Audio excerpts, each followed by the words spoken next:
We have such a fantastic girl now from Indonesia. One lovely girl from Indonesia. Her name is Nurin. I don't know if I'm pronouncing Nurinda. Yes, Nurinda. She's SST MCAP, her midwifery education, and she's SST midwifery bachelor, MCAP midwifery post graduation. So can I ask you, please, you introduce yourself, because maybe I could not pronounce, because every country have different certificate. That's why if you can first welcome and introduce yourself, and we are listening from you from beautiful land of Indonesia. Thank you. Thank you so much, Lily Mustafa. And I direct my PowerPoint, my topic for today. Assalamualaikum warahmatullahi wabarakatuh, and good evening for Indonesia time. Hi, I'm Indah. I'm midwife. I'm from Indonesia, and I work as a lecturer in Borneo Tarakan University, and I'm preceptor in primary healthcare service. And I want to say thank you very much for Miss Lily Mustafa and Miss Austin for arrange our webinar today. It's so honorable for me to meet you in webinar for today. And I want to share a little about the role of midwife in Indonesia in maternal health service in pandemic COVID-19. Indonesia has still struggling in battle about maternal and mortality child rate, which are still high. Health Ministry of Indonesia confirmed about 305/100 live birth. And one effort my government to reduction mortality rate in Indonesia with joint Millennium Development Goals. Because one indicator to progress nation with maternal and child health care. But we know Millennium Development is over, but Indonesia has not been able to get out from this problem. And now, transformation about Millennium Development Goal is Sustainable Development Goal, and my government, my nation commitment to reduction until 70/100,000 live birth in 20-30 years. You can see on your screen, there are many factors mortality rate in Indonesia, and this is journal from Indonesia about maternal in death, and I divide two factors, direct factor and indirect factor. Direct factor about complication of pregnancy like bleeding, eclampsia, maternal infections, puerperal sepsis, and yeah. About indirect factor, you can see in your screen. This is Indonesian map. Indonesia has 5 big islands. That is Sumatra, Java, Papua, Kalimantan, and Sulawesi. And if you enlarge the region of North Kalimantan, is it my island? And I live in small island of outer of region Indonesia. And yeah, one of problem in Indonesia about geographical of Indonesia. Many people live in small island, outer of area, and remote area. So to get health facilities so far from their home. And about health facility, especially in outer border of area Indonesia between Indonesia, Malaysia, Indonesia, Papua New Guinea, Indonesia, Timor-Leste, it so lacks health facility. And yeah, in a lot of member midwife, but the distribution has not. And the third indirect factor in Indonesia about the slow for decision making, because a lot of people have a paradigm. We have a problem, we can waiting another family to come here and make decision. So we have a lot of spend time to waiting make decision. Yeah, and I think about direct and indirect factor in Indonesia is classical problem in developing country like Indonesia. very complex problem that occur in Indonesia. It's not only responsibility about responsibility my government, but this is moral responsibility as midwife. And at the present time, we have 305,732 Indonesian midwife member who get a member card, and Council of Health Worker confirmed about 600,000 midwife get competent certificate, and we have 34 regional manager, we have 509 branch manager, and about 3,728 regional manager at district. So we have a large midwife member in Indonesia. So for my nation, is it asset? But for my profession, midwife, is it a challenge? Who a large midwife member can contribute to provide quality service to community. And one program for government to give quality service about maternal health service, to give one midwife in one village, especially at remote area and outer of Indonesia. And the name of program is Healthy Nusantara. Healthy Nusantara is a program, government program to give one midwife in remote area or outer of Indonesia, but just for agreement time program. But at the present time, Alhamdulillah, my government give achievement for midwife. If the midwife have a work for a long time in remote area or outer of Indonesia, will become civil servant. And then it's a good news for midwife, and especially in my area, in outer of area Indonesia, my midwife has only diploma 3 education, because my place or my area is so far from capital of Indonesia.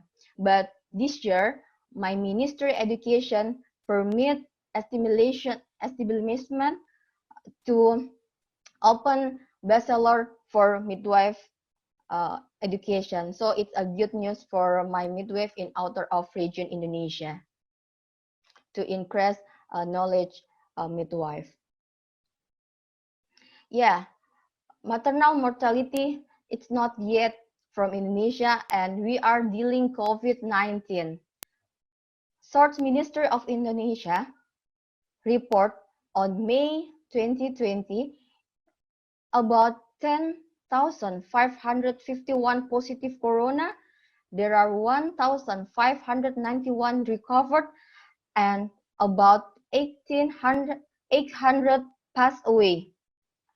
And I hope all midwives are given health in carrying out responsibility and do not reduction optimization health service for mother. And at the present time, there are some midwife positive corona. There are some midwife who monitoring category, and they have isolation independently. The Indonesian Midwife Association report there are several midwives who closed independent clinical practice because we have limited personal protective equipment like hands gown, masks, and gown, and another equipment. And then there are several efforts by Indonesian Midwife Association to support maternal and child health service during this pandemic. The first about advocating to facility to provision personal protective equipment, especially for midwife practice independent.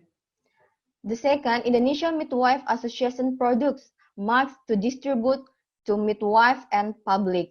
And the third, Indonesian Midwife Association takes socialization of guideline issued by Ministry Health for all midwife member.